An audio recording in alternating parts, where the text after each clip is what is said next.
சில கிரக இணைவுகள் இருக்குது. இந்த கிரக இணைவுகளுக்கு நான் என்ன பண்ணால் என்னுடைய கர்மாக்கள் ஒழியும்.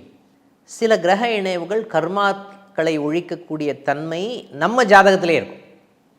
அந்த கிரக இணைவுகள் சம்பந்தப்பட்ட விஷயங்கள் வரும்போது சில விஷயங்கள் நடக்கும், நடக்காது.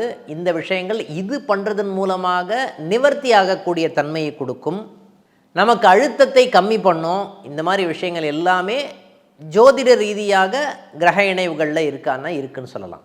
முக்கியமாக உங்களுடைய ஜாதகத்தில் சனியும் சந்திரனும் ஒன்றாக இணைந்தால் புணர்ப்பு தோஷம்னு சொல்லுவோம். நம்ம சாதாரணமாக சனி சந்திரன் காம்பினேஷன் வரும்போது கண்டிப்பாக வருஷத்துக்கு ஒரு முறை பார்த்திங்கன்னா ஒரு நதியில் போயோ கடலில் போயோ பார்த்திங்கன்னா நம்ம நீராட வேண்டும் அப்படின்ற அமைப்பு இருக்குது. வருஷத்துக்கு ஒரு முறை இதை பண்ணிங்க அப்படின்னு சொன்னாவே நமக்கு இருக்கக்கூடிய அழுத்தமான சுச்சுவேஷன் சொல்ல, மன அழுத்தம் சம்மந்தப்பட்ட விஷயங்கள், வேலை தொழில் சம்மந்தப்பட்ட விஷயத்தில் நிறைய இடமாற்றம் நிறைய பேருக்கு இருக்கும். சனிச்சந்திரன் காம்பினேஷன் வரும்போது வேலை சம்மந்தப்பட்ட விஷயத்தில் இடமாற்றம் சம்மந்தப்பட்ட விஷயங்கள் இருக்கும். அந்த பணம் சம்மந்தப்பட்ட விஷயங்கள் வர்றதுக்கு டிலே இருக்கும்.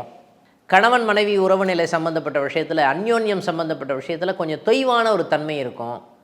இந்த விஷயங்கள் எல்லாமே பார்த்திங்கன்னா ஏதாவது ஒரு கடல்லையோ இல்லை ஆற்றுலையோ இல்லை குளத்துலையோ, ஓகேங்களா, பெருமாள் கோயில் குளத்தில் குளிக்கிறேன், நான் கங்கையில் போய் குளிக்கிறேன், இது சம்மந்தப்பட்ட நிகழ்வில் போய் குளிச்சுட்டு வந்தீங்க அப்படின்னு சொன்னாவே உங்களுக்கு சாதகமான கர்மாக்களை ஒழியக்கூடிய தன்மையை கொடுக்குமானா கொடுக்கும் அப்படின்னு சொல்லலாம்.